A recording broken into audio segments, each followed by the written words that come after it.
Welcome to Books in the Freezer, a podcast dedicated to the deliciously disturbing world of horror fiction. I'm your host, Stephanie, and by popular demand, we are bringing back music read-alikes with fan favorites Rachel Harrison and Agatha Andrews. Welcome back. Yay, I'm so excited to be here. It's Thank you what the for people demanded. having us back. The people demanded, or we were just like looking for an excuse to hang out again. It can be more than one thing. It's both. Why not both? Why not both? Okay, well, to start off, maybe we should talk about what our music, what our bands are that we picked this time around. I'll start. I decided on quintessential millennial band, I love it. Death Cab for Cutie. So good. So good. That pleased me so much. And I'm old, and that made me happy. I picked Blondie because I'm in a mood.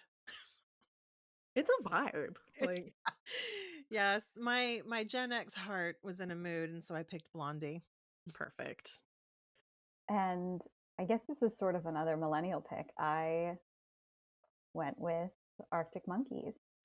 Perfect. I'm thrilled. Yeah, I picked Death Cab for Cutie. I was obsessed with them in high school. I feel like as a lot of people were. I truly feel like in the 2000s, if you saw like a guy who had like a sensitive or artistic vibe vaguely at all, like he was listening to Death Cab for Cutie. Like it was just like ubiquitous. They were everywhere. Yeah. Do Like, y'all remember the phase of dating guys who like tried to woo you with a guitar? Because the I was dating. Phase. Is that a phase or is that just life? I was dating one of those, as you do, at the time that Plans came out, and yeah. he had a perfect pitch with Ben Gibbard, so he milked that for everything it was worth. Ah, those were the days, man. What did he play? Was it like Soul Meets Body? I'll Follow You Into the Dark? The whole thing, like anytime, Perfect. like he could just because he was also actually really good, and so he could just play anything by ear. He just had to hear it once, and so yeah. But he'd throw that in with some Beatles and drink his wine. My gosh, I saw Death Cab for Cutie 3 years ago, Oh when wow. they released a new album, and there was a couple, like, right in front of me that when they played "I Will Follow You Into the Dark," they just, like, held each other and, like, stared into each other's eyes for the entirety of the song. And I was like, Too I much. it's like, "I'm Too much. interrupting No. something See, here." I'm like, that could either be very romantic, and I'm just like, nah.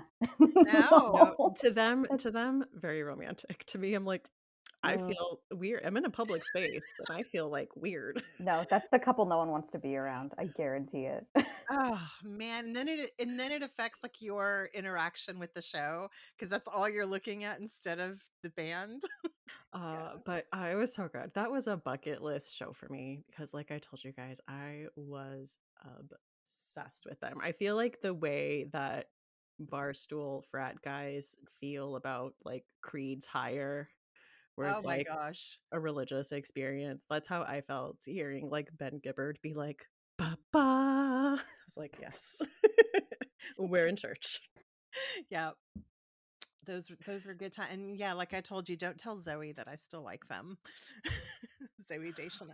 She's married to a property brother. She's too far gone. Like, yeah, it's funny. Yeah, because it's like no one knows what goes on in relationships besides the people in relationships, but it truly was like, no, not the indie couple. I know it was a full moment those years of their relationship, their marriage. As you can imagine, all the Death Cab for Cutie songs I pick are severely depressing because that's just the mood we were in. That is just like what we were vibing to. Okay. Like I was listening to these and I felt the weight of my heavy side bangs. Like it took me back. weight of the world in those side bangs. I could only see the world out of my left eye for years. I mentioned this before we started recording, but I was listening to the songs you picked before we recorded, and I couldn't do it. I couldn't make it through them. And I think I could handle Death Cab when I was a teenager because the stakes of my problems were pretty low. And now the stakes of the world are so high, I can't handle it. I'm Yeah. like, mm-mm, like, this is too much. I'm honestly in that place with fiction. Like that's why people are seeing on my She Wore Black page like a little bit more like cozy fantasy or cozy mystery or just even just regular mystery is still less daunting to me than a lot of horror. Like I have limits. I have limits. Hmm. So, Agatha, what's your relationship to Blondie? I can reach back into my youth to pull out Blondie memory. We do with Blondie what they do with Mazzy Star, and we call the lead singer by that name, but her name is actually Debbie Harry. Just like Mazzy Star is Hope Sandoval. They were active from 1975 to 1982, so I do remember them. I was born in '73, and I had very young parents who were listening to all the cool jams. But I always remember like dancing around Friday night videos in my living room because before MTV, we watched Friday night videos on Friday night, and so, and yeah, no, I always really enjoyed the mix of like punk and disco and pop and like she like the band could not be defined into one thing really. I mean, they were called new wave just because sort of like the way a lot of alternative is just a lot of different things, but it's called alternative because what else do you call it? That's a new wave did a little bit of that. And yeah, no, I'm in a mood. I needed to jam to somebody who still holds up, who's going to take me out of this funk that you get from scrolling on your phone and looking at life and reality. And I'm like, I need a moment. And sometimes that moment will be delivered in Rapture, where I imagine running around eating brains and heads like a zombie of some of these jerks who need to just go far, far away. But those, I will not be picking Rapture in my list today. So, but there's my Rapture shout out. I love it. Blondie was like, they had hits, just hit Yeah. after hit. Yeah. The Best of Blondie came out in 1981, y'all. And so that's just wild to me because I feel like it should be later because the songs were so cool and ahead of their time.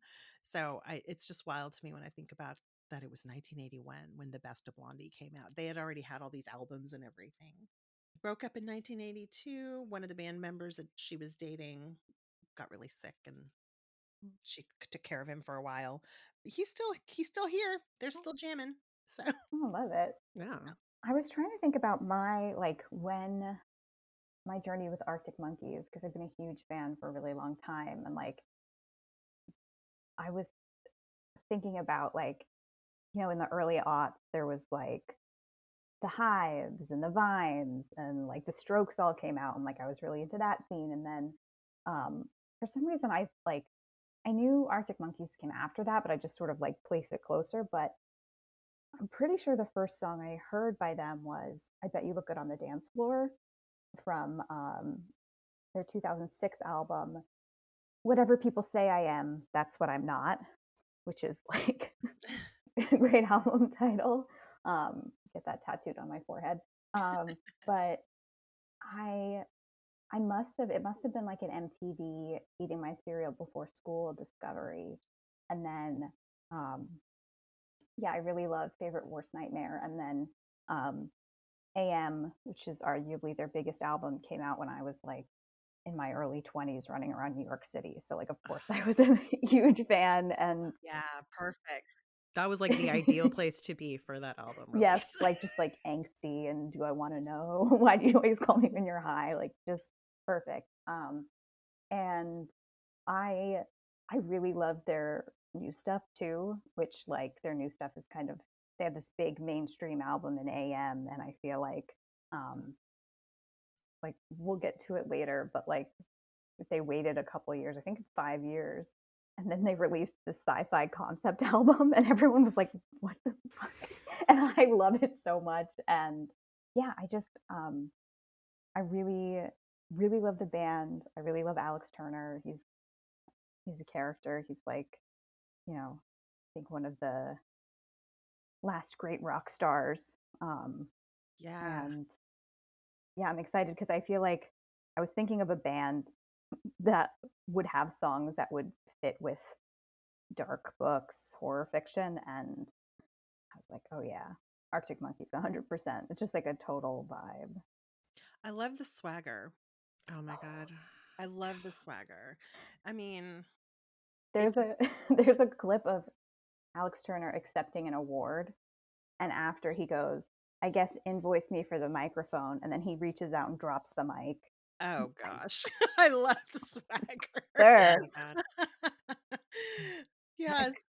I couldn't remember when I heard about them, but I remember having Fluorescent Adolescent on my iPod. Like that was on repeat. I loved Fluorescent Adolescent.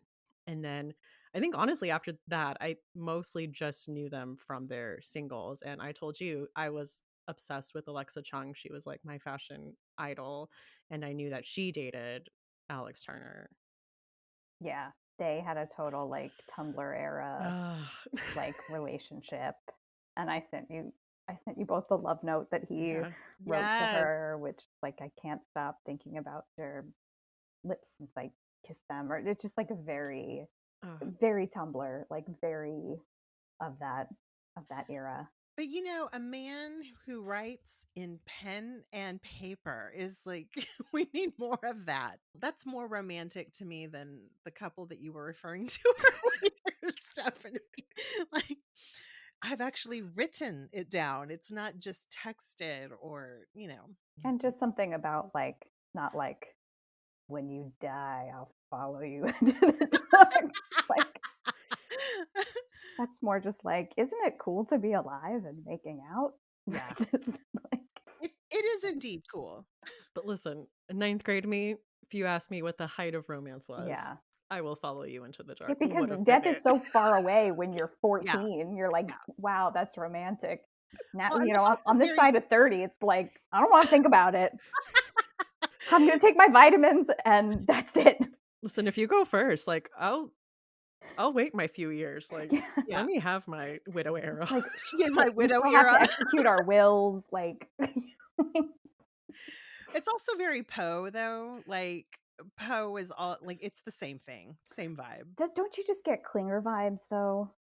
Like, Zoe is dating or is married to or whatever a property brother, as you said. She she has she has moved on. nightmare taste in men. I'm sorry. I know. Oh Sorry, I my took us gosh. off the rail. But No. isn't that what we do? Like that's our Yeah, dynamic, right? that's what we do. When I was brainstorming this, I was trying to figure out like which albums I wanted to do because I wanted to do a variety, and Kintsugi was the Zoe Deschanel divorce album, Ah, and that's like funny to listen to. I was gonna do Black Sun because that's my favorite song from there, but yeah, it's just funny to listen back to it. It's like how could something so fair be so cruel? yeah. Somebody check on the property brother. Yeah, and it's funny, like, looking back on it because it seems to have really come from obviously outside looking in, from her getting New Girl. Like, the opening song on that album is called, like, No Room in the Frame, and it's like, "Oh, Oh. like, you're the center of attention now, and there's not room for me in the frame." You know who else I also like from that same era that I think like, people might confuse if you don't know who they are, but like the Decemberists. And Mhm. it's so funny because those songs are so dark, but if you follow like his Instagram, he's the most cheerful guy and they're in a long and happy marriage like for decades now and he's all about being a dad and like it's a totally different vibe behind the scenes and I just feel like Ben tries to live the life. But it is what it is. Yeah. Do we want to get into our picks? I Stephanie, think do you want to kick us off with your first Death yeah. Cab read alike? I will bring the mood down, sorry, as I said I would. Because I am starting us off with What Sarah Said, which is from Plans 2005. And I am pairing this with The Devil Takes You Home by Gabino Iglesias. Oh. This song opens up with the lyrics, and it came to me then that every plan is a tiny prayer to Father Time as I stared at my shoes in the ICU that reeked of piss and 409. This whole song is about being in a hospital waiting room and waiting to hear news as to like whether your loved one has died. I felt like I obviously needed to pair this up with a grief horror novel. And I feel like a lot of grief horror novels feature like sudden death, not like someone wasting away in a hospital. And so I felt like The Devil Takes You Home fit that because we start off with his daughter getting diagnosed with cancer and it being this long process that eventually ends with their daughter dying, with them under a mountain of medical debt and the repercussions of that tearing his marriage apart. So just this ruins his life. And this protagonist takes on kind of like one last job as a like maybe this is going to be the thing that gets everything on track. And he goes on this journey to take this cartel's money. You don't know who you can trust. There's like supernatural elements. This book like tore my heart out. Like Seth, I mean, it opens up with his daughter dying of cancer, so your heart's already like Yeah. ripped out when you're starting the book, and then at the ending, I was like, I didn't know I had heart left to be broken, but whatever was left is broken now. If you've read the book, the final chapter, I truly felt embodies the ending of the song, which is but I'm just thinking of what Sarah said, that love is watching someone die. And then the song ends as he just says 3 times, "So who's gonna watch you die? So who's gonna watch you die?" And I just picture that as I picture the last the ending of this book. So yeah, like lovely, fun pairing to start us off. I don't know. The one thing I do love about Ted Cat for Cutie is Ben Gibbard's like sense evoking lyrics, like the smell of this hospital, like the Yeah. sound of the clock, like the tension that everyone's feeling as they're waiting for the nurse to come by and tell them news. And Yeah. then ending on this like, so who's gonna watch you die? Well, Ben also sounds like a folk artist. His voice Mm-hmm. feels very folky, even if the music is not necessarily, but you feel that. And folk music is pretty bleak. Yeah. So I think there's like this tradition, if you will. Yeah. So that is What Sarah Said from Plans and The Devil Takes You Home by Capino Iglesias. That's a perfect pairing. Thank It you. is indeed. So, Stephanie, I have for my first one a book to thank you for because it was your recommendation that got me to read The Favorites by Lane Fargo. And I'm comping that with Call Me by Blondie. And I didn't so everything I'm just going to use the best of Blondie of. They were all from individual albums, but I didn't write those down. But you can hear all of these on the best of Blondie. So let's go back to The Favorites. The Favorites is a book in conversation with Wuthering Heights. So when we think of Wuthering Heights, we think of this like passionate love affair that's not always healthy. Okay, so lots of times it's not healthy. But what Lane does is she picks and chooses. Like what I like when a person has a book that's not a retelling but more in conversation with is that they pick the parts they like and change whatever else they want. And so we get a lot of that passion and backstory. The main characters are Kat and Heath, and Heath was also like orphaned and lived in her house. Y'all, this is Wuthering Heights meets ice dancing, competitive elite ice dancing.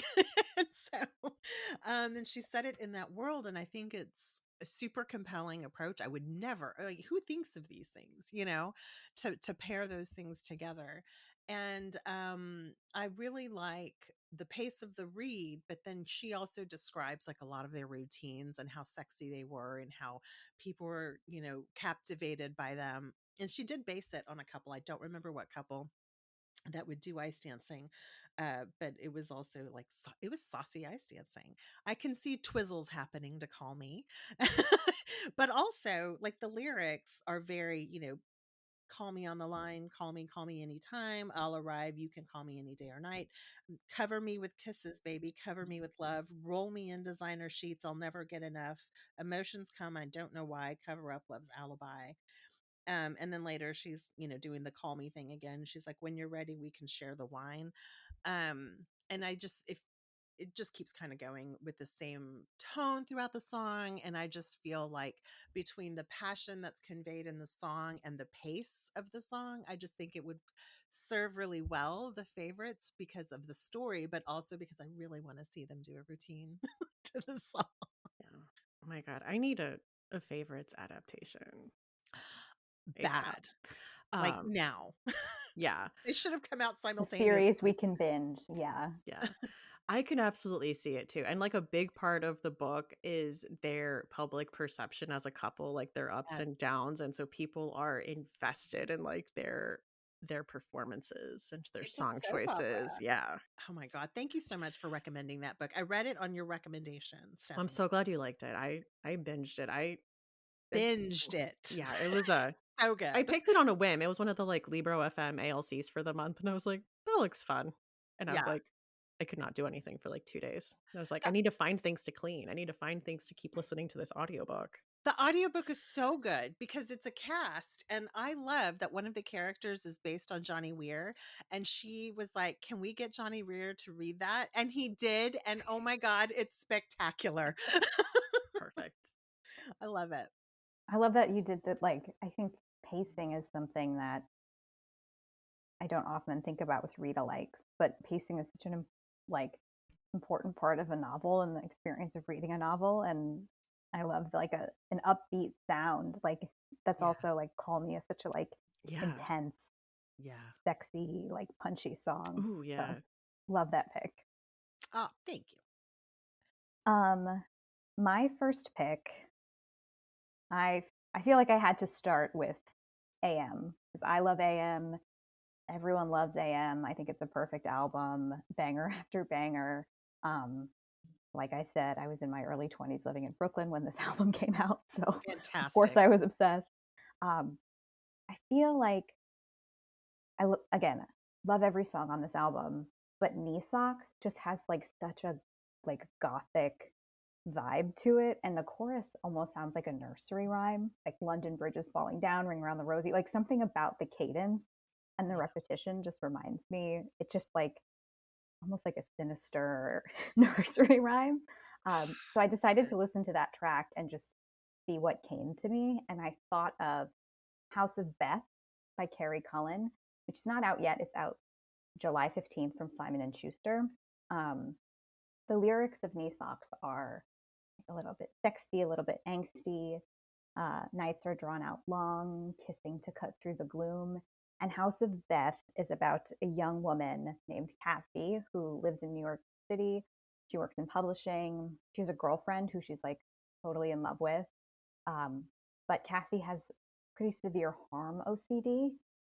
So she has cyclical thoughts about harming the people in her life and also um, anxiety about like having done bad things she knows she hasn't done, but like she thinks about doing them. Like it's very debilitating thing, harm OCD, and her anxiety ultimately leads her to kind of blow up her life in the city, and she moves back to her hometown in New Jersey. And while she's there, she reconnects with her childhood friend Eli.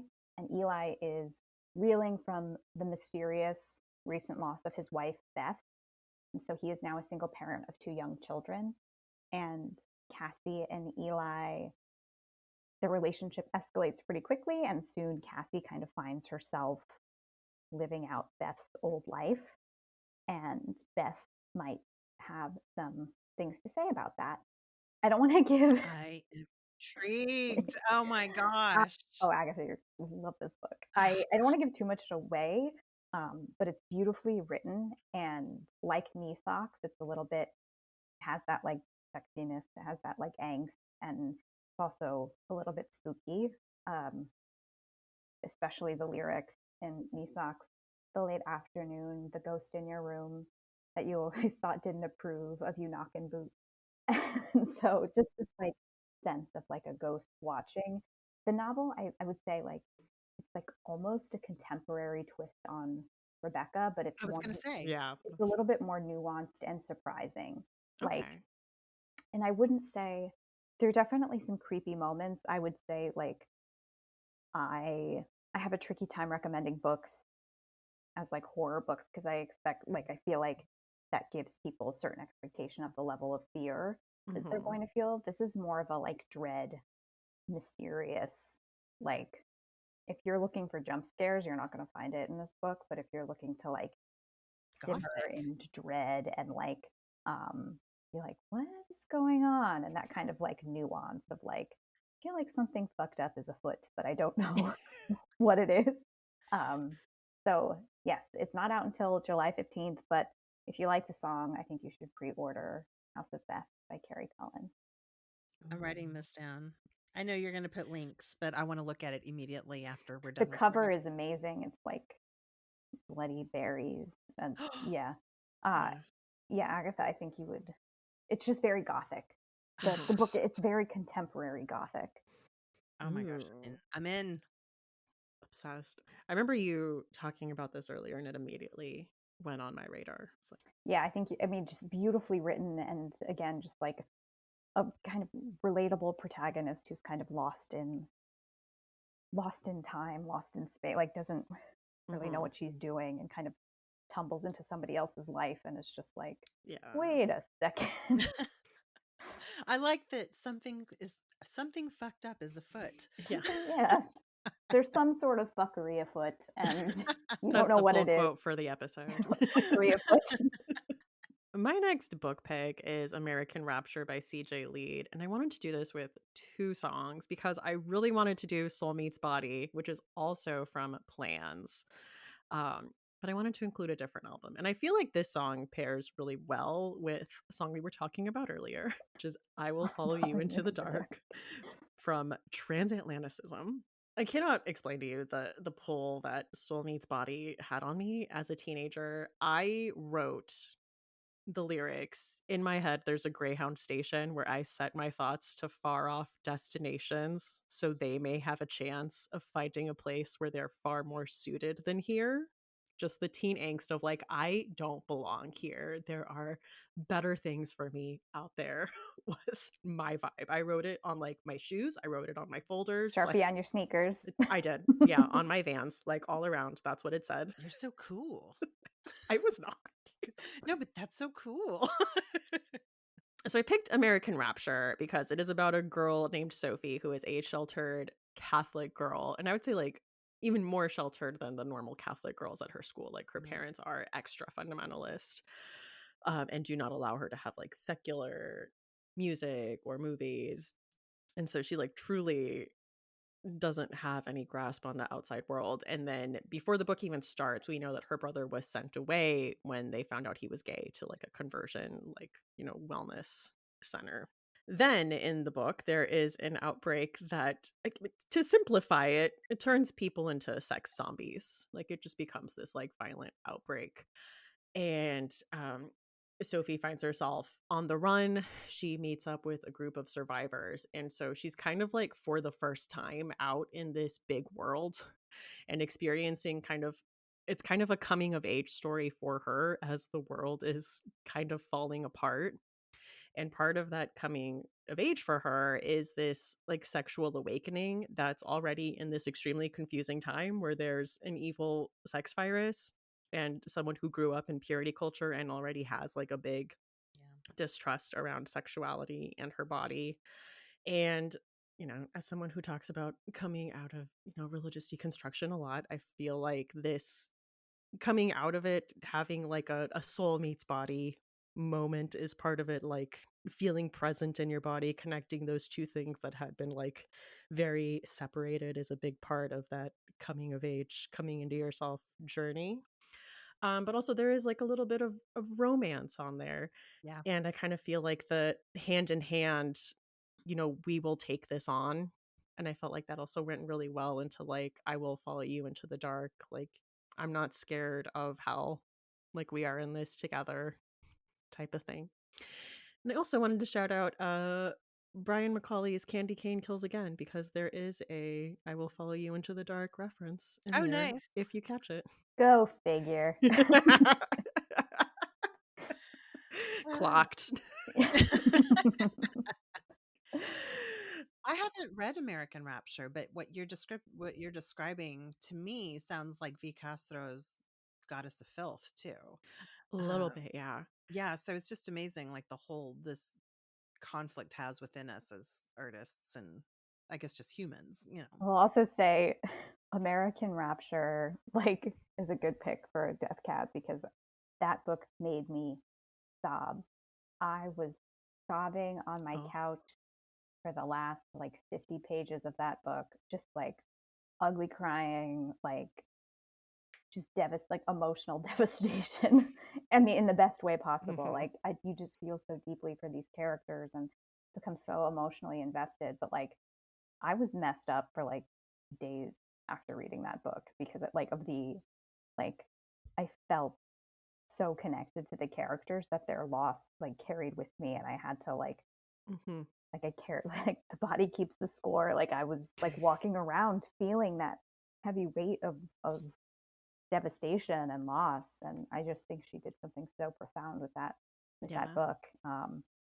Yeah, so if you want to cry, listen to Death Cab and read American Rapture. Cry in a good way. I don't know if CJ's a Death Cab fan, but I think she would appreciate it. I Oh, I think so. think so. Yeah. Yes, that is Soul Meets Body and I Will Follow You into the Dark with American Rapture by CJ Lead. Good pick. And I do think she would appreciate that. I can't wait to hear her response to it. So, my next one is a Heart of Glass to a Rachel Harrison comp. So I don't know if you want to hear or if you want to shut your ears. I want to hear. I mean, Heart of Glass. Yeah, I'll take the Blondie comp any day of Right? the week. Can I just say, and I meant to say this earlier when we picked, but I just love that no one wears a Barbie slipper like Debbie Harry either. And she wears a fantastic Barbie slipper here. And her fashion in the video is always impeccable, and it's impeccable here. So, there's that. But that's not why I picked it, but it's just a bonus. So, with Heart of Glass, the song is about a broken heart in the context, of course, right? I know we're doing a little bit of that today, but in the context of something that you thought was once blissful, and as time goes on, you realize, oh, there's, you know, what was it, Rachel? Fuckery afoot. Puckery foot, yes. And I'm comping this with Cackle because Annie does have a, a breakup that lingers. I mean, it just lingers. And I think that's what's happening in the song as well. Like it's a slow realization that something you thought was perfect wasn't perfect. So the lyrics are once I had a love and it was a gas, soon turned out it had a heart of glass. Seemed like the real thing, only to find mucho mistrust, love's gone blind. Once I had 11, it was divine. Soon found out I was losing my mind. It seemed like the real thing that I was so blind, mucho mistrust. And then, but what I find is pleasing and I'm feeling fine. Love is so confusing. There's no peace of mind. If I fear I'm losing you, it's just no good. You teasing like you do. Because I think the ex-boyfriend in Cackle also kept stringing her along with intention. And so I like that she kind of talked about that in the lyrics too. Um, so, Cackle is, I mean, you want to explain it or you want me to explain it? You explain it like I said before, like my early works, I'm like, what did I don't remember. Well, so Cackle is a character who does have a breakup and moves to a very Gilmore Girls esque town. And, she isn't with dealing with heartbreak, but she's trying to reestablish herself. But it is hard when you have these things like it was a long relationship too. When you end a really long relationship, there's a lot of reflection on something that you thought it was a certain way, and then you start slowly realizing that it wasn't. In the meantime, while she's dealing with all of that and someone that's helping her kind of figure this out, she meets Sophie, someone who is locals are a little skittish about, because maybe she's kind of there's something about her. Is she witchy? Is she what's her deal?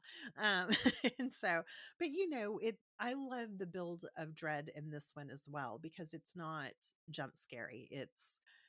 confusing as far as like, what is this happening? Do I think, hmm, is this the way I think it is? And so it dives into female friendships too. And so I think she takes what she learned from her romantic relationship and applies it also to female friendships, because you can become interested in what someone's doing, but it's upon reflection. Is it all the good things that I thought it was? That kind of thing. So, I don't know if that's a good description. I hope I'm Yeah, not and doing a disservice to the book. no, not at all. And I think like Annie is very sensitive and Yeah. has a heart of glass. Like I always Yeah. joke, like Annie is very closely based on me, especially who I was in my 20s. And I always say like I'm made of glass. I'm very fragile. Like I think, and being in a vulnerable position as she is, at the beginning of that book, I think it's a great comp. But it's also like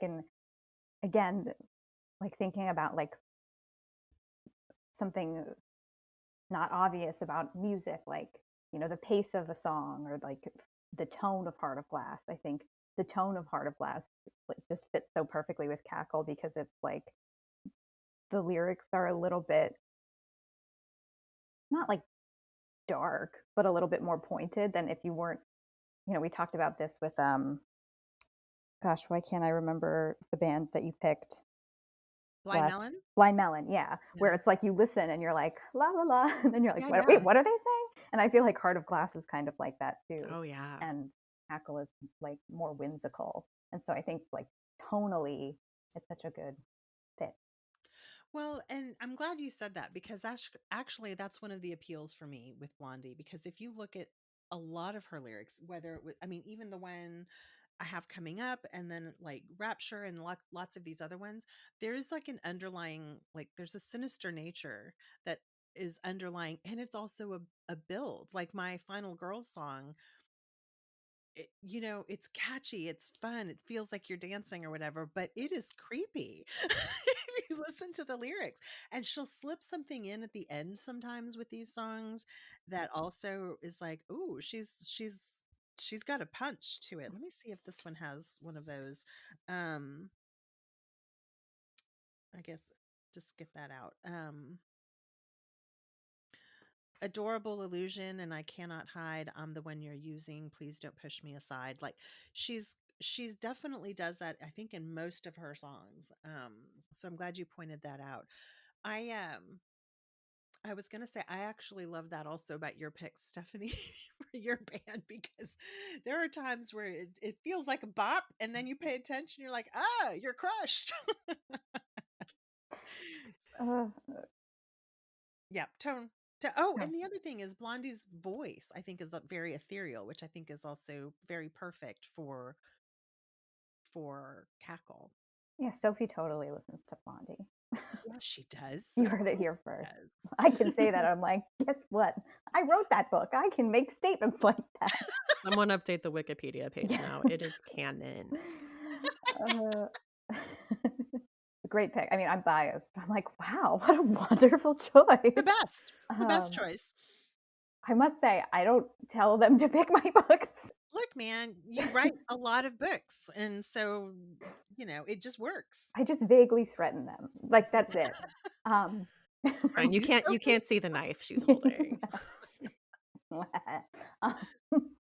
um, my next pick is, it's been really fun. One of my favorite parts about doing this episode, like these episodes, aside from hanging out with you both, is like having the excuse to like really appreciate a band that you Yeah. like, but like, and I listen to Arctic Monkeys all the time, but to, and I did this with Japanese breakfast too, to like really sit down and appreciate and like revisit why you connect with their music so much.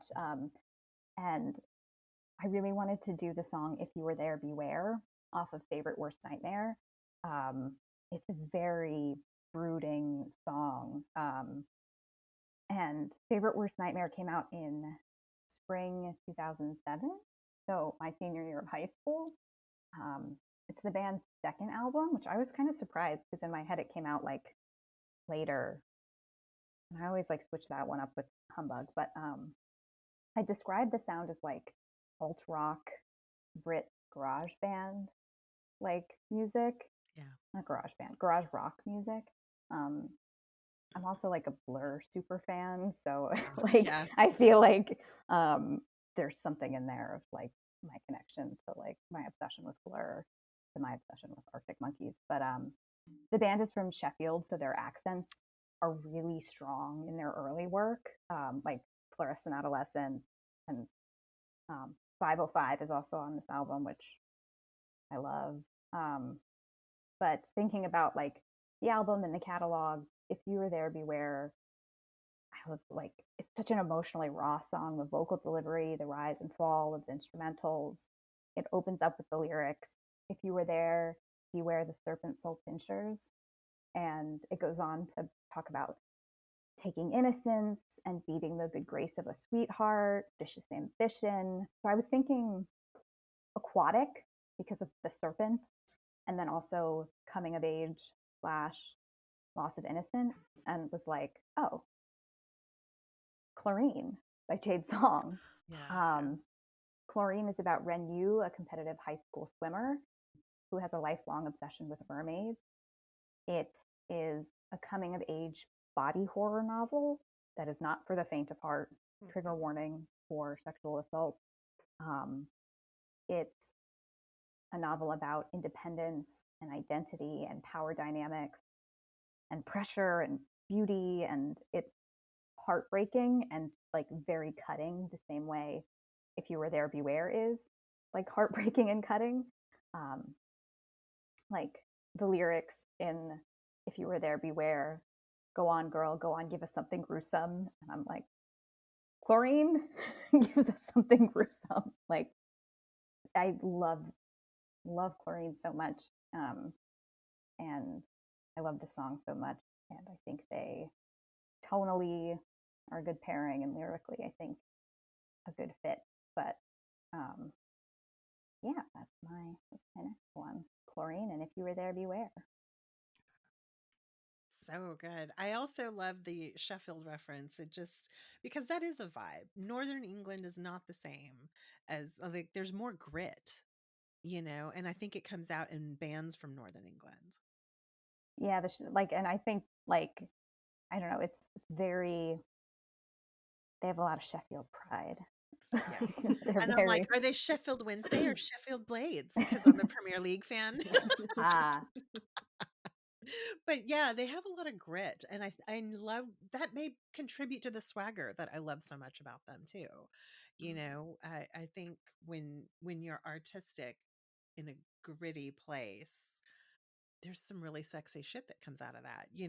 And I mean, it could be, and I don't just mean that in a sexy way. I mean like sexy, dark, sexy, brooding, sexy, Yeah. all of that.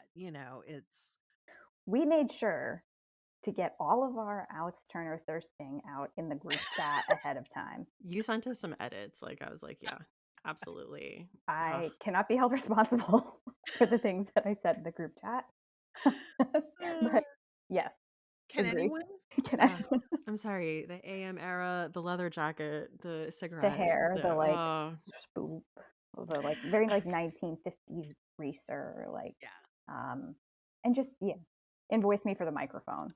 and I sent you guys the music video for Why'd You Only Call Me When You're High. And I'm like, I would like to point out that he is texting a Stephanie. So I'm going to believe that it's me. He was texting me. I Of course he was. um, um, Good and, pick, Rachel. too. all right.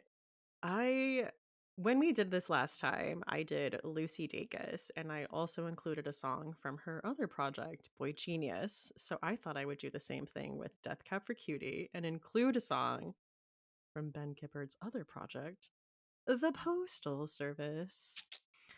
And I was going to do my favorite song from Give Up, which is The District Sleeps Alone Tonight. And let me tell you, when I first heard this song, I thought they had reinvented what music was, just like the electronic Yeah. bits to this song, the way it opens up with kind of like this hazy feel to it. Like, I was like, this is music, actually. And I wanted to pair this with The Return by One Rachel Harrison. Me again. The little Double. knife came out. It's a vibe in a song that I really liked, and I honestly struggled to find a book that captured that vibe. Like I really did. I like looked through my Goodreads and I'm like, this is a very specific vibe, and that vibe is lyrically in the song. Ben Gibbard had been dating someone long distance, and so it's like the first time he is visiting her in DC. And there's so many like details in the song. Like he says, there's a vinyl sticker with big block letters adhered into my chest. And you tell your new friend, like telling your new friends that I'm not permanent. I'm a visitor here. And I feel so out of context. And I think it's very telling. He says a gaudy apartment complex, in this gaudy apartment complex. But just like that moment Little where catty. you're like, yeah, I'm like, I see you, Ben Gibbard. Like, she did well for herself, and you should, whatever. You have feelings about the fact that she's like doing well now, and that, yeah, you had this time apart, and you thought you had this relationship going. But she kind of went and developed a whole other life. Like you're not every aspect of her life. She has new friends now. She lives in a nice apartment complex in Washington, D.C. She has a job. Like she has other things. And like as you're here, you're kind of realizing like, oh, this isn't what it used to be. And what I liked about The Return is I think that was my very first Rachel book. I mean, I think it was your first. It was also your first Rachel book.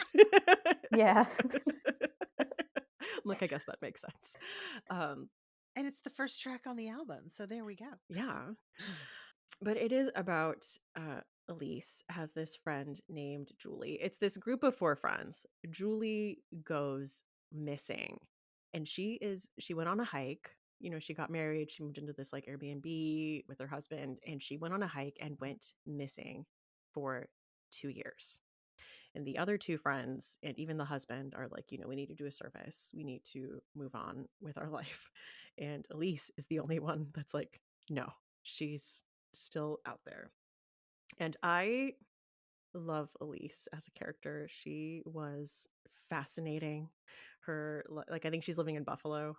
Is Yeah. that right? She has an apartment in Buffalo. She has like a weird romance with a professor. She's just a little off, and I don't know. I love my characters to be like a little off and going through some shit. And that is Elise. She's actually correct because Julie comes back and does not remember what happened to her, but she decides that she wants to round up the girls and have kind of one big girl trip at this like funky hotel that's opened up. And I love the detail in all the like friendships we get. But there is an element of like Elise reevaluating her relationship with Julie and like where they stand now. Like what this means to like keep this friendship as an adult and like the different places you are in life with the different experiences. I was telling you guys the like pop culture moment that I feel fits the District Sleeps Alone Tonight vibe is Gilmore Girls, when after the affair, Rory and Dean try to get back together.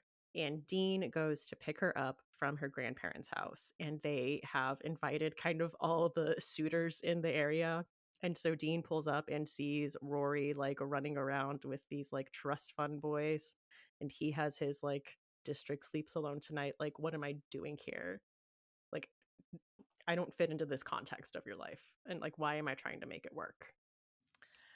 Perfect. That is the perfect moment to Notice describe that how song. when Dean sees it, he's like, I'm just going to remove myself. And when Jess sees it, he's like, dropped out of Yale? This isn't you.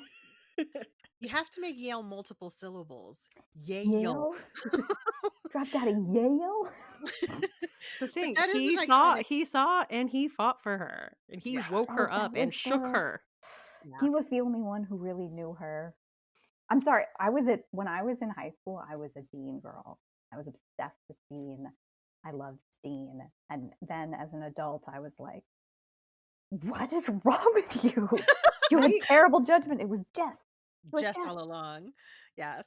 Agreed. I went through a similar thing, and yeah, like watching it back, I get so mad at myself because Dean gets so mad at her for like not saying "I love you," and they have so many stupid petty fights, and I'm just like, "What are you Also, thinking?"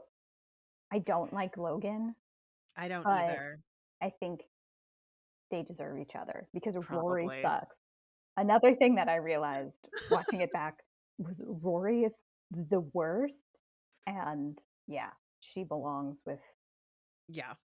she belongs in the fate that she has in the reboot.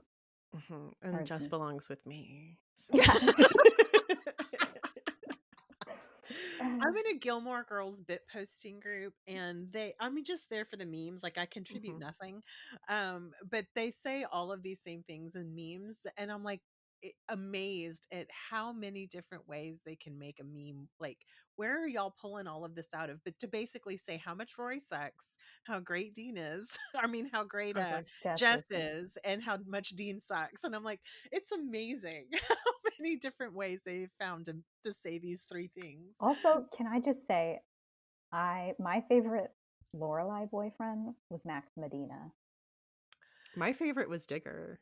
I love Digger. Digger was good too. They were both. Yeah. I think. Yeah, I'm not like a.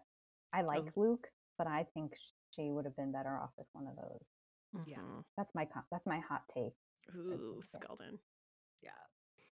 Or do you ever wonder too about like had they ever expanded out any of the I love our Gilmore Girls tangent.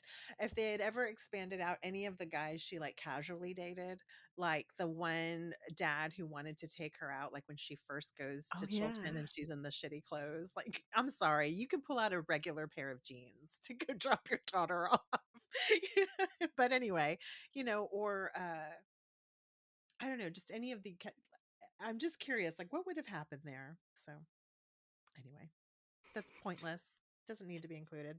No, I feel like I needed to like rewatch the show again now, isn't it? Like now that I'm the Mhm. age. How old was Lorelai in the? She was like 30, 32. all right, I'm 32 in the older original. now Yeah. than Lorelai in the pilot, so Yeah. I'd be curious to rewatch it. I But The did a only rewatch at 32. It was wow. Yeah, watching it at 51 is really something. I'm like, Emily. Um, because, well, I will say the only thing about the reboot that I liked, and I mentioned this in my cottage core movie episode. Well, I do love the reboot, like the just moments of the reboot. But The I also, yearning. uh, the only other thing worth watching aside from the just moments would be Emily in her, um, what is it, coastal grandma phase. Oh yeah, yeah. She's really leaning into like the Nancy Myers of it all. yeah, We deserve that as much as Emily does. certainly. So Oh, that is The District Sleeps Alone Tonight and The Return. I feel like uh, I'm trying. Like Tristan is a dean, but like one male character in the return. I feel like it's a bit of a dean, there you go. a little bit hapless, and I feel like Dean is a little bit more calculated. But It's so many possibilities. We could do an essay. Speaking of so many possibilities, my next one is an entire episode I could dedicate to book comps to the one song because it's such a common thread with women writers especially. So the song I'm going to do is Rip Her to Shreds, which Debbie Harry said was about what the media does to people. Honestly, when you look at the lyrics though, she's specifically saying like what women what the media does to women. She said it's about how media can destroy lives and how like it's an ongoing attack constantly. And I'll get into that again. There's a ton of books I thought about because of the specific lyrics because they rip women apart on physical appearance and on their lives. And so the lyrics will go through and attack. So with like the physical appearance I thought, oh, Youth Juice or Rouge or any of these other books that are about like the beauty industry and everything, or celebrities in that context. And then the lives they live, like that's a whole other set of book. You could do like women on women attacking, like Bunny and other stuff like this. Like there's 1,000 books that you could do, but I'm choosing The Via by Rachel Hawkins because like the favorites, it's a celebrity story. So the Via, for anybody who hasn't read it, I've mentioned it a few times on my show, but it's been a while. Um, one of my favorite things about Rachel Hawkins, that's one of her names. She writes under two names and does two totally different types of work. So, as Rachel Hawkins, which is her name, she does she leans into her Gothic graduate degree and does Gothic retellings of things. But again, they're more in conversation where she pulls the stuff that she wants to have a conversation with from old stories, whether it's Jane Eyre or Agatha Christie, or this one is not so much a retelling of a book, but it's a retelling of a very Gothic moment, which we all know about the Gothic summer, where Mary Shelley and Lord Byron and Percy Bysshe Shelley all gather together at um, at a via and do their, and they had some dark and stormy nights, and it was very passionate time in these dark and stormy nights as they had a contest to decide like who could write the scariest story. We get Mary Shelley writing Frankenstein, we get John Polidori writing the poem that would inspire Bram Stoker to write Dracula. um, all very, I mean, they had sexy times all over that via, that was very competitive as well as passionate. So you had like, you had sex, but you also had competition. You had love, but you also had anger and animosity. And so she's like, I think that I'm going to combine this idea.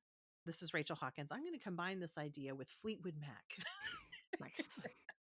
So, and so the Via is the same concept where a 1970s Fleetwood Mac esque band spend some time in a via, and very similarly it's ego and fame and love and lust and passion and talent, because they're all talented and they're writing music and all of that stuff, and it's told in a way a little bit like the favorites, where it's reflecting on individual people and their parts of the story, and how we get to, I don't know, not everybody makes it out alive. So because it's a Gothic, you got to do that, right? But it's a reflection basically to figure out how you get there. But I just love I was like, this is absolute genius. Just the same way that I think the favorites is genius mixing Wuthering Heights with Ice Dancing, I think it's genius to mix that famous Gothic summer with Fleetwood Mac Yeah. murder. So, it's applies to me whenever I look at the lyrics to Rip Her to Shreds. Um, some of you all may know this song from the beginning of Bridesmaids, as it's the opening credits music. Oh, you know her. Would you look at that hair? Yeah, you know her. Check out those shoes. She looks like she stepped out of the middle of somebody's blues. She looks like the Sunday comics. She thinks she's Brenda Starr. Her nose job is real atomic. All she needs is an old knife scar. Yeah, she's so dull. Come rip her to shreds. She's so dull. Come rip her to shreds. And the rest of the song is attacks like that on on people, on women especially, and the chorus is, yeah, she's so dull, come rip her to shreds. And that's what the characters in this book face. But like I said, there's so many books where this could apply because it's a reality. I mean, Princess Di didn't die for nothing. Meghan Markle's not facing criticism for nothing, all that kind of stuff. Anyway. I love that. I love this song, and I was very inspired to write. I'm like not using this as a plug, but I just like started to speak, and I was like, it's gonna sound pluggy, but like I, the idea for Play Nice came from Sophie Turner and Joe Jonas were getting divorced, and the media started like Joe Jonas kind of started this media attack against Sophie Turner to try and Yes. paint her like a bad parent, and everybody said no. It got shut down immediately. Women, everybody was like, no, that's bullshit. Like, she's allowed to like go out to dinner, Yeah. even like though she's a parent. And I found that so fascinating because, in the early aughts, when I was, young and impressionable, was like the Britney Spears era, where Yeah. she was absolutely torn to shreds by the media, every single thing that she did. And also like the Britney documentary had just come out where they revisited like what happened to her and the fact that like she had 2 kids and with somebody who treated her like garbage and then took her kids from her. And then the media was like, "Isn't she so crazy?" And Yeah. so to like see that happen and then to see in this content like it felt there's such little progress. Yeah. Like it always feels like like 1 step forward, 2 steps back. But to see the progress of Yeah. had this happened 5, 10 years ago, 15 years ago, 20 years ago, everyone would have just been like, "Oh yeah, Sophie Turner's a horrible mother," because she like Yes. they would have just bought here's squeaky. They would have just bought that narrative and people rejected the narrative.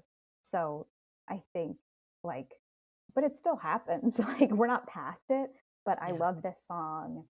It's such a badass song. I love that like, you know, it's kind of sad that like this song came out, you know, 20 years before what happened to Britney and like Yeah. Perez Hilton and that whole era. But like, it's just been happening for so long. And I think it's such a relatable song um, that, yeah, I love it. Love it. And great pick too with the, With the Via. yeah, I love too that Debbie Harry was so good at being able to PJ Harvey does this too, change the voice to accommodate the narrative of the song. So with Heart of Glass, it's very ethereal, very high pitched. She sounds like an angel while she's talking about heartbreak. And with this one, she leans into the more gritty a bit like the more gritty things that she can do with her voice. And the tone of the song is very gritty because it's meant to hurt, the people that are getting hurled these insults, and it's meant to be like very crass. And she leans into that with the way that she sings the song, and the guys lean into that with the way they play their instruments versus something like Heart of Glass, which feels a little disco. So it's just really interesting too how artists can do that, and I think that's really fun with Rachel Hawkins too, as far as like pulling the elements that she wants to use for the narrative to tell the story. She pulled the parts of that Gothic summer. Lane Fargo pulled the parts of of Wuthering Heights to tell her story with the favorites. I love when artists can do that. I'm going to go for my last pick. And I, again, Tranquility Base Hotel and Casino was the much anticipated follow up album to the mega popular AM. Fans waited 5 years for this album to drop, and I think many were surprised it was such a departure from Mm. the sound of AM and for like the band's previous work. I will say I did consider because last time you did the Lucy Dacus Boy Genius, I was like, maybe I should do a Shadow Puppet song because Alex Turner has a side project with Miles. I always want to say Miles Teller, but that's the actor, Miles Kane, called The Last Shadow Puppet. Which, if you listen to the Shadow Puppets, you can kind of map A to B how they got to Tranquility Base Hotel and Casino. So, Tranquility Base Hotel and Casino is essentially a science fiction concept album about a swanky hotel on the moon. And I just think it's so funny that like after their like mainstream success, they're like, you know what we're gonna do? Write a sci-fi concept album. I think it's so gutsy to just in the face of what I'm sure was a lot of pressure to like continue that sound and like build on that mainstream success was just like, nah, I want to be weird. Like I want to be a total weirdo. And I really admire that in any artist and like would love to maintain some sense of that for myself where it's like not feeling pressured to try and do the same thing over and over again if you've had success to like really lean into what interests you and what makes you special and like I don't know this like artwork only could have come out of his brain because it's so specific to him and I don't know, I just love it so much. And I my favorite song on this album is called 4 out of 5. And the title is referring to a rooftop taqueria at this Moon Hotel called the Information Action Ratio. And the Taqueria was well reviewed. It was 4 stars out of 5, which I sing to myself anytime I get tagged in a 4-star review. Keeps it fun, keeps it fresh. Anyway, I feel like this entire album reminds me of the short story collection Cursed Bunny by Bora Chung, which I read the translation by Anton Her. But if I had to pick one song, I would go with the track that's called Science Fiction. Cursed Bunny is more of like a speculative fiction collection, I would say. It's not just sci-fi. It's grim, it's absurdist, it's funny, it's imaginative. Every story is like completely different, like a totally wild fable. Like the opening story is called The Head, and it's about a woman who is haunted by a head that lives in her toilet. Which, if you liked the substance, I think you would appreciate this story. Um, there is a story that I would say is like pretty sci-fi that's called Goodbye, My Love, and it's about a scientist's relationship with one of the androids that she created. Um, the song Science Fiction is sonically very sci-fi. Like it could be the soundtrack in like a 1950s Martian movie. Lyrically, it refers to science fiction in the chorus, I want to stay with you, my love, the way some science fiction does. And then later in the song, Alex Turner is such a cheeky lyricist, and I just like very clever, very profound, like very funny. Um, so I tried to write a song to make you blush, but I've got a feeling that the whole thing may well just end up being too clever for its own good, the way some science fiction does. No, may well just end up too clever for its own good, the way some science fiction does. I don't think Cursed Bunny ends up being too clever for its own good, but it is a very extremely clever collection that doesn't spoon feed the reader anything. It's sort of just like, here's how shitty and dark the world is. But I think what made me choose this song is the like self-awareness and the levying of the genre to make a sharp point. The song mentions like monsters, machines, distant colonies, and the stories in the collection are also really varied. So you get a little bit of everything. You get like evil toilet head, you get androids, like literal cursed bunnies. The song and the collection are both like really fun. It's also like a wave from the space shuttle before it explodes. Like it's just like very grim and very dark and very bitter sense of humor, laughing your way to disaster. One of the things I love about your recommendations, and you and I will just have conversations just on our own about interesting short stories, is like you always recommend at least one like fascinating collection that I've never heard of.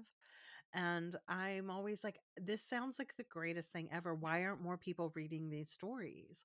And I love that. Whenever I look forward to our shows, because you always do that. You always recommend at least one outstanding short story collection, and I'm here for it. I love short story collections. Love like I always thought I was just gonna write stories. Like I never saw myself writing novels. I love the craft of short stories. My favorite, like Amy Hempel, is Yeah. perhaps my favorite writer, and she writes short stories. So, but yeah, I love like there's to me like there's nothing better than a weird little collection of short stories. Yeah. I I'm trying to make sure I get the right name. I think another collection that could be tranquility based esque. Laura Vandenberg. She writes novels now. I think Stephanie recommended one of her novels to me. The Third Hotel. Yeah. Yes.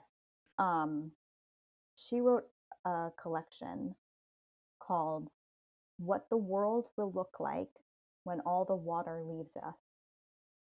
And the opening story is about a woman who like works at a place where people can have an experience with Bigfoot. Like she dresses up like Bigfoot and people shoot at her. Like not like real guns. Like they shoot. They have this experience. Like like a Mhm. fantasy for people who like Bigfoot, I guess.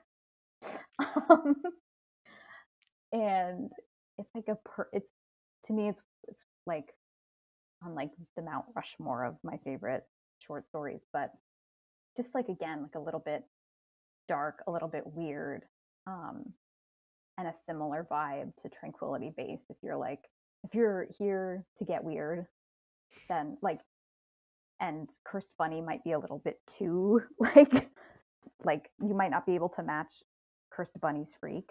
Like I think that you should try if you're like, I don't really want to go for toilet heads. I would say what the world will look like when all the water leaves. I think I'm getting Mm-hmm. that right. I just it went off my phone. So by Lauren Vandenberg, Ooh. Laura Vandenberg. Again, too much caffeine overload. But both of those collections, I think, um, if you really love Tranquility Base and you're like, yes, I want to go to the taqueria on the roof, actually 5 stars out of 5, then go for the Cursed Bunny. If you're like, Listen, I don't, it's, if Ultra Cheese is too cheesy for you, that's another song on the album, then I would say, if your favorite song on the album is Golden Trunks, then go for what the world will look like when the water leaves. I love a rooftop taqueria. Yeah, that sounds It's just incredible. it's the song is so funny. I've been singing it in the car. Like I went the long way home from Wegmans so I could be alone in my car.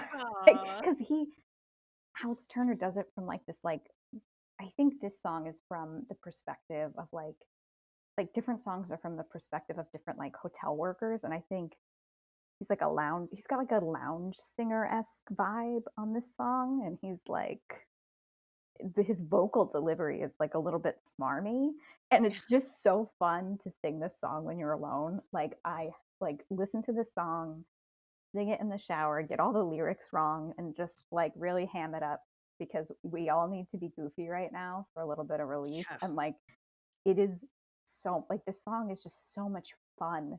And I just love how like if you were to listen to like Do I Wanna Know? And then listen to this song right after, you'd be like, wait, what? I Yeah. just love it. Like, that's the best The kind. To me, range. I Yeah. love that artistic whiplash. Like, some people want the same thing over and over again and they don't want anything different. And, like, they like, you know, mint chocolate chip. And then some people, like, every time they're like, I'll get the, like, peach Oreo, whatever. Like, some people just, like, want to experiment. And I just, like, that's the kind of art that I like that just, like, Yeah. takes wild risks. And even if I don't like it, even if I'm like, actually, this peach Oreo is fucking disgusting. At least like I've tried it, Yeah. you know? Yeah. Right. Right. Again, I'm on one. Somebody else talk. I'm just gonna shut up now. So I love this. I love these. I am adding these short story collections to my TBR. Actually, I think I might have added Cursed Bunny a while ago on your recommendation. So I need to finally read it. It's fun. It's crazy. Did you watch The Substance? Not yet. No. Okay. If you watch this, it's like I'm like giving the song to a story read alike and the story to a movie read alike. But Perfect. um yeah, I like how she opens the collection with that too. Like she opens the collection with like, "Can you handle the head in the toilet? If not, then put this down."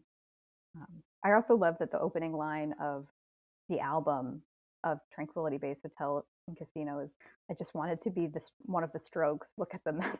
Now look at the mess you made me make," which I just think is so like he's so funny, so hot and so.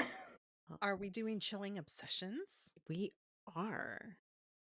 Should I start us off? Yes. I'm still Okay. deciding. I posted a meme on my Instagram account a few weeks ago that said, "How did we go from Brat Summer to Hitler Winter?" And my friend from high school replied and said, "Baby, that is the plot of Cabaret." And so I Oh, said, "I guess I need to watch Cabaret." So I did. I went on Tubi and I watched Cabaret, and indeed, she was right. This is Yeah. about, if you have Yep. not seen the musical, I watched the movie version with Liza Minnelli and Michael York, young Asher. Young Asher, that's right. It was funny. I saw him and I'm like, oh yeah, I forgot he's like a famous British actor. And every time I see him, I'm like Basil from Austin Powers. Um, Well, I say Tybalt from Romeo and Juliet, because he was 1969 Tybalt. but it is about this cabaret in the Weimar Republic and kind of this idea of insulating yourself with entertainment and having a good time and ignoring the stuff going on around you or downplaying it until it's too late. And in that case, the fascism is already here. I watched the movie. There was a scene that was so chilling. They are like having a picnic in the park, and like a young boy gets up and starts singing, and he sings alone for a while. And the song is called Tomorrow Belongs to Me. Everyone just stops what they're doing and stares at this boy, and you see like people tearing up, people having like a real heartfelt emotion to like a heartfelt response to this boy singing. And we pan down and see that he has a Nazi armband. This is a Hitler Youth, and this is like nationalism. And people are like hand over their heart, like belting out like grandmas and grandpas with like tears in their eyes, feeling like this surge of like love and patriotism. And I cannot tell you, as someone who grew up in Christian nationalism, how that chilled me to the bone. And like as they pan through the crowd at this picnic, the only person that is like sitting down is like an old man who is just like looking around, like, what is happening? Yeah. Like, it's already here. It's here. Yeah. Anyway. Damn, I didn't know that's what Cabaret was about. Yeah. Well, it's funny because in the movie, yeah, like it's not a musical. Like the characters don't ever like sing as they're going about their day. Like all the song and dance numbers are in the cabaret, and the songs will kind of like make a comment about the things going on.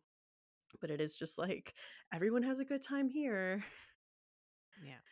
until at the end there's like Nazis in the front row, and you're like, And here we are. ta-da. Yeah. Yeah. No, that is terrifying, especially when you get children involved, which they are as we speak. I'll go next and drop a bomb. You and I, Stephanie, did an episode many moons ago about cozy horror that was initially received really well, and I think for a lot of people they still view it really well. But a handful of people in the horror community made it something that they needed to make a call to arms about without realizing that this has actually been around many, many moons. And I've been thinking about it. There was a guy on Blue Threads, I don't know, about a month ago, that said that he invented the term cozy horror as a joke. And it's always interesting to me when particularly men do this, Mhm. because he didn't invent the term. It's like literally one of those things that it so in 2014, I was at a writers and editors conference doing a pitch with an editor and it was for children's books. And because I was writing a lot of kids stuff back then, and he was totally interested in and he wanted to see more from me. I only didn't follow up just because some things in life happened. Otherwise, I would be probably known right now at this point as a children's horror writer. But I called it adorable horror, not really knowing the term cozy horror. And he goes, "Oh, cozy horror." And I was like, "Okay." And he wanted to see more from me. That was in 2014. And so this guy saying, "I invented this term," like really made me giggle, because no, you didn't. Like he did, because he was saying it was a riff on cozy everything that we were talking about. And so I think it's interesting.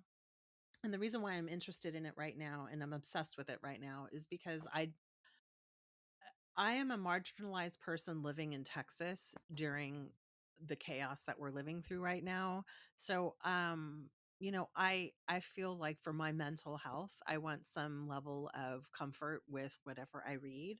So I'm reading a lot of cozy fantasy or, spooky rom-coms or cozy horror. And I'm leaning into cozy horror also because I've just always written it. But I was looking back at like Mary Stewart, who I love Thorny Hold. Um, that's from gosh, I mean, that's decades old. If you look at Lolly Willows, like all of that is cozy horror. And Lolly Willows is from the 1920s.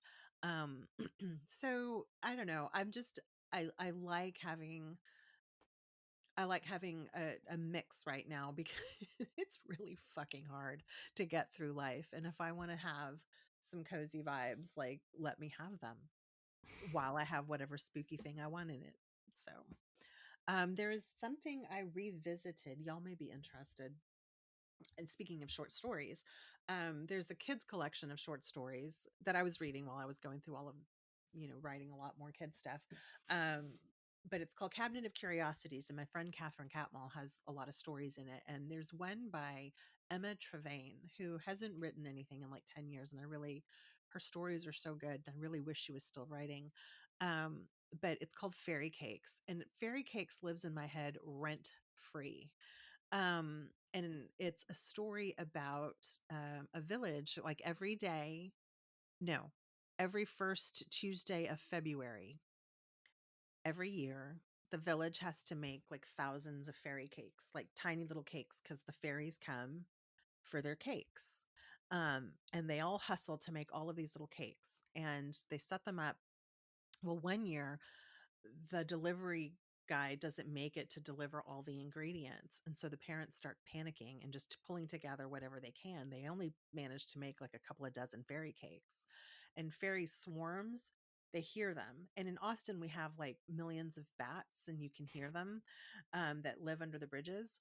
And they fly out, and they fly out like in big black clouds that swarm through the sky. And this is what I think about when I think about like these fairies swarming through the sky, because you can start to hear the buzz, and the children are in bed when the fairies come.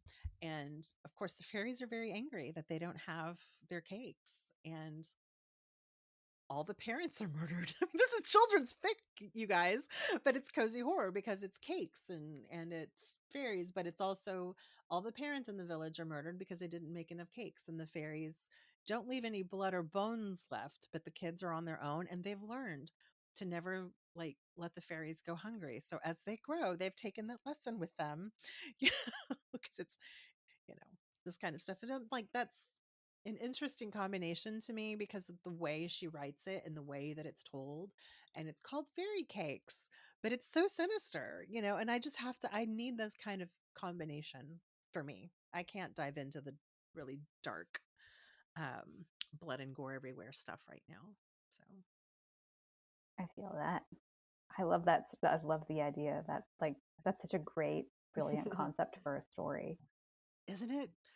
Gosh, that and there's a couple of stories I know about with fairy swarms, and I'm sort of obsessed on that whole idea. And I've revisited them lately because I'm just like, I don't know.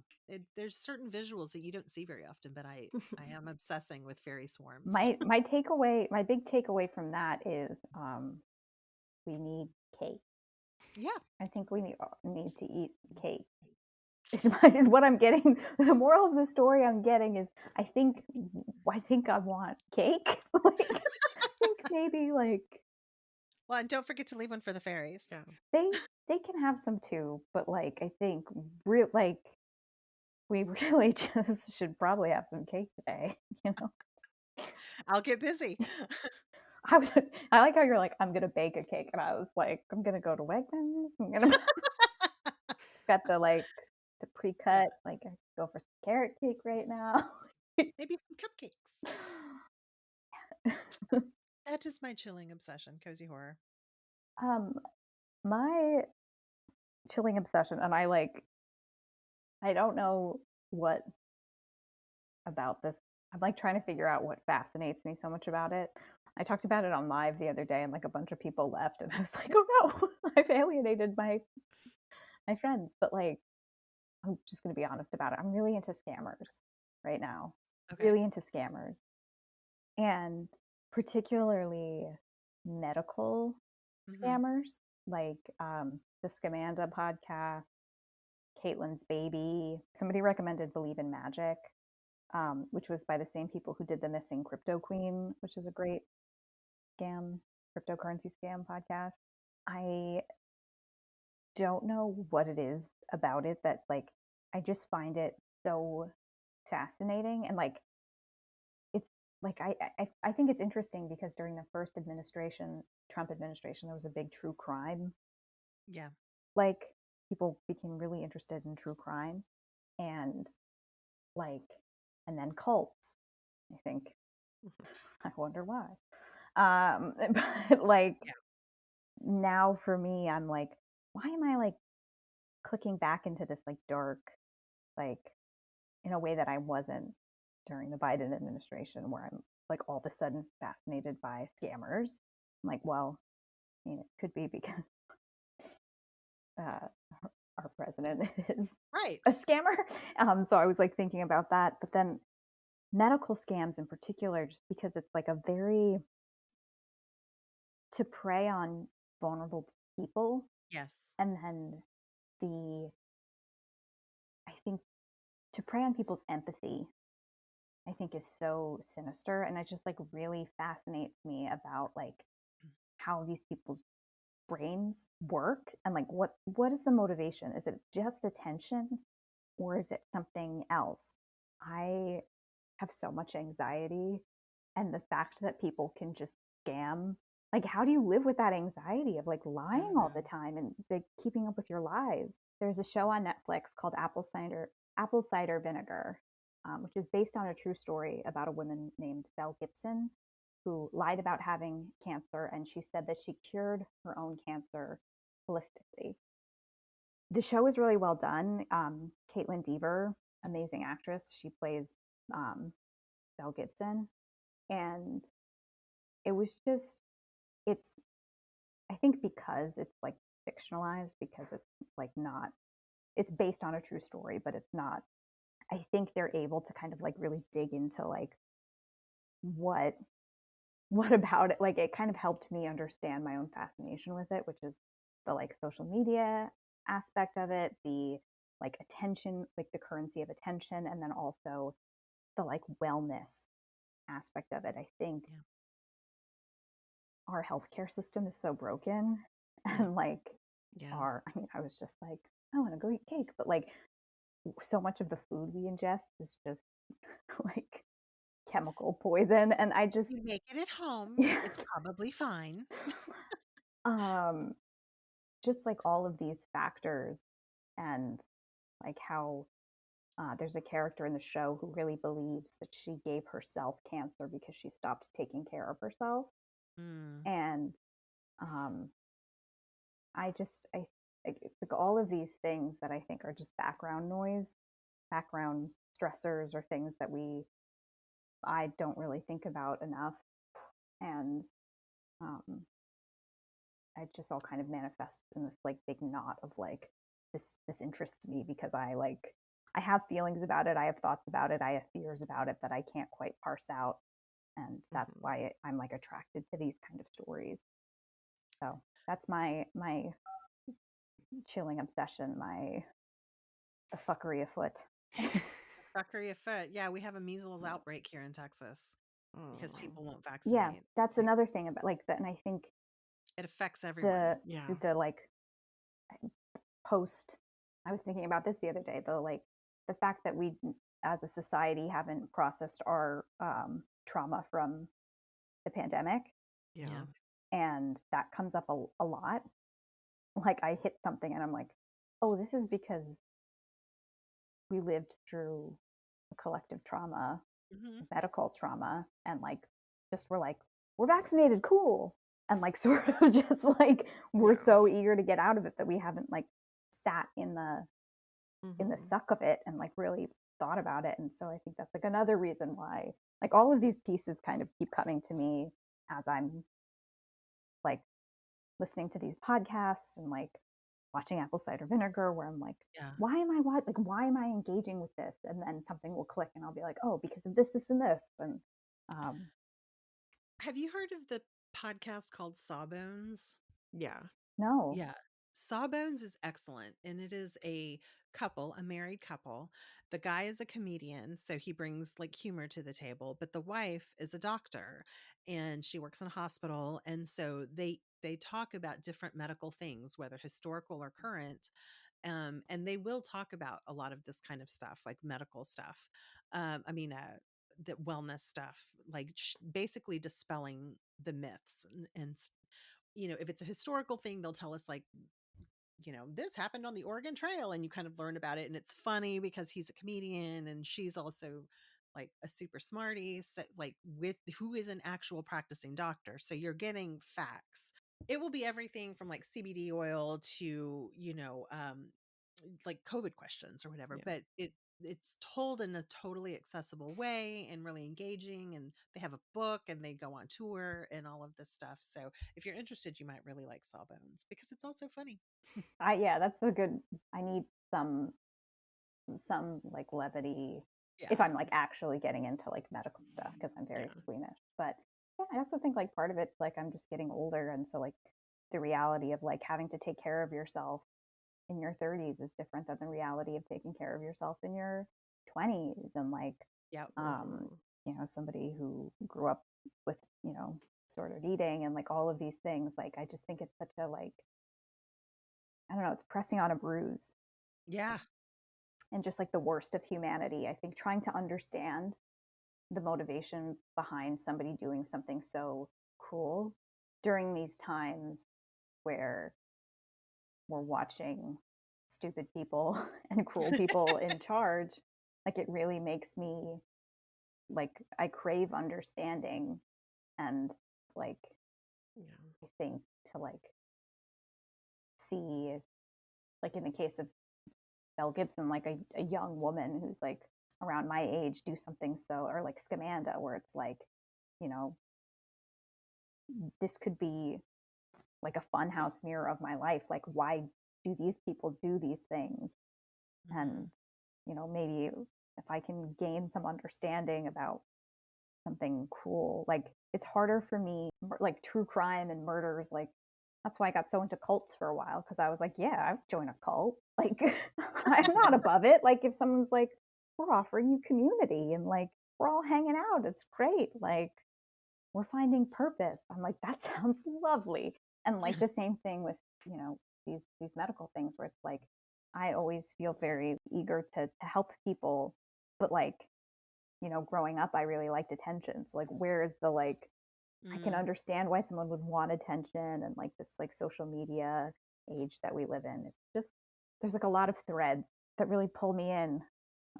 So that's been my chilling obsession. And I think if like scams interest you, I would recommend apple cider vinegar because I think it's just an interesting look at wellness um, and like social media culture and diet culture, which has sort of become wellness culture. Very good. Are we ready to talk about our final girl songs? I think before we get into our Oh yeah, final that's girl songs, right. while we're Okay. on top, while Yeah, I that's just like right. riffed about um, on kind of a negative topic, I don't want to overwhelm people with sadness, but there's a real problem. We all kind of touched on the administration in our chilling obsessions, and I think like it influences everything that we do in terms of like our coping mechanisms, whether it's watching cabaret or Yeah. apple cider vinegar, or getting into the cozier stuff.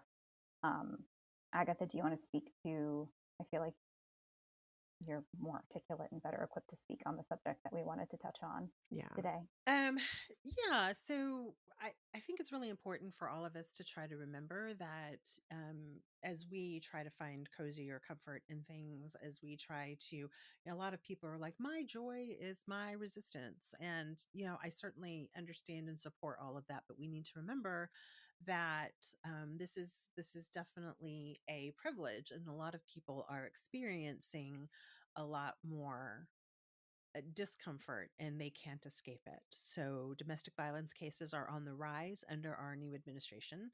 They just are. And when you go dig around and research and look at data, you'll find that anytime there's any stressful situation, a friend of mine who's a director of a domestic violence shelter, they have women, children, and pets there that are trying to find shelter from domestic violence. She was telling me that anytime there's a Super Bowl game where 50% of the people watching lose and there's a spike in cases. So anytime there's Valentine's Day and they feel pressure to make a grand gesture, there's a spike in cases. So with the stress of this administration where everyone's being fired left and right, benefits are being pulled away from people left and right, there's obviously a spike in cases of domestic violence. So if you or someone you know needs help, I would advise using DuckDuckGo, and you can visit thehotline.org, or you can call 1-800-799-SAFE, which would be 7233. Again, that's 1-800-799-SAFE. And just, I think it's really important that we remember that I think a lot of people are also trying to find purpose. Like, how do I help? They feel helpless. Like, I don't know what to do. The Nazis are taking over and I don't know how to help. What can you don't always have to be seen. I think a lot of people worry that they have to perform their activism, and you don't. You Mhm. can be quiet and do things and make a difference and help people directly. So if there's a domestic violence shelter in your area, you can always reach out to them and say, what do you need? A lot of times they need things like shampoo, razors, like basic stuff that people need that they don't grab on their way out the door. And just I would always just defer to their expertise and their specific wants and needs. Everybody's kind of doing things differently. There's a lot of common threads, of course, but maybe, based on who your constituents are, you might have different needs. So sometimes maybe you don't have room for animals and some do. Like, what are the needs? So just, if you want to help and reach out to a shelter, I would advise that. If you need help, I've posted on my Instagram that phone number and website. If you also want to take a look at She Wore Black, if you don't remember what that is, I think Stephanie will have it in the Yeah, show notes. So, I will. yep. Thank you for Thank you for speaking Yes, thank letting so us, you. articulately to that, Yeah. Agatha. We appreciate you sharing the resources. Mhm. we all got to do something. Yeah. Thank you for the space to Yeah, say that too, Stephanie. of course. Final girls, Yes. we're doing it. Yeah. Hit it, Stephanie. Okay. I know we normally do the band we just talked about, but I'm sorry, Death Cab for Cutie. Just I looked and I'm like, nothing here is giving me Final Girl energy. The Sound of Settling is probably their most upbeat song, but that's the theme song to Shrinking. And I don't know, it's just not giving me that at all. I am currently doing the listen through project with my friends of the 150 greatest albums by women, and I have found so many great Oh, songs. We listened to yeah. an album a day, and the other day we listened to Donna Summer's Disco Queen, perfect disco album, and it was just such a whole vibe, that whole album. But I think I'm gonna go with Bad Girls by Donna Oh, Summers. there you go. Yes. One of the best songs ever. I love that song. I love Donna Summers. I went through a phase when I was very young, when I was 8 or 9, where I just I was in a play and they played a Donna Summer song, and I that is It sparked such an a good obsession. Final Girl song. Brilliant pick. Thank you. And I feel fun, great way to kick off we just talked about heavy stuff, and that's a fun song. And I think taking that little bit of fun for yourself to listen to a bop, Yeah. It's the best of all bops. the bop of all the bops. It's the boppiest. um, so going back to Blondie's subtle, sinister nature, that's not always so subtle, but this time is a little bit. So I'm picking One Way or Another. Nice. And yeah, a lot of people know that, like, one way or another, I'm gonna find you. I'm gonna get you. You know, I think running or trying to escape with this kind of, again, the speed, the pace, the rhythm, with someone saying one way or another, I'm gonna get you. Um, and then if you look at the lyrics, it's very stalky. I'm gonna drive past your house, and if the lights are down, I'll see who's around, and I'm going to meet you. I'm going to do this. And then she starts going, switching it up a little bit. One way or another, I'm going to lose you. I'm going to give you the slip.